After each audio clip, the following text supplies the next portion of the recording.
তো বন্ধুরা দেখেন ইফতার করার জন্য দুধ বাইর করলাম উট থেকে মরুভূমিতে।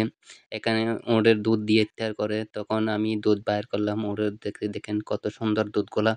যেমনভাবে উট থেকে দুয়াইছি দেখেন এবং আপনার ফ্যানগুলা হয়ে গেছে। এই ফ্যানগুলা অনেক সুন্দর। তো দেখেন বন্ধুরা আপনাদের দেখাইতেছি মরুভূমিতে কিভাবে ইফতার করে। তো খেজুর নিলাম এই উটের দুধ বাইর করলাম। দেখেন উটের দুধ যেভাবে দুয়াইছি এভাবে ফ্যান হয়ে গেছে। ওই ফ্যানগুলা আর এমনি কমাইতেছে না, অনেক ফ্যান হয়ে গেছে। তো উটের দুধের মতো শক্তি আমি আর কোনো কিছু দেখি নাই। উটের দুধের অনেক শক্তি যেমন বাঘের দুধের শক্তি আছে এমন উটের দুধের শক্তি। ও মরুভূমির উটগুলা উটের দুধের নিয়ে অনেক শক্তি বন্ধুরা। তো দেখেন তা আমি খেজুর নিলাম একটু তিতে কিছু গাহুয়া বলে এগুলা নিলাম আর চায় বানালাম।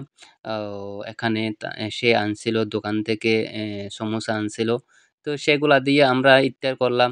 তো বন্ধুরা দেখেন এই মরুভূমির মাঝখানে এখানে কোনো দোকান নাই, ঘরবাড়ি নাই, রোড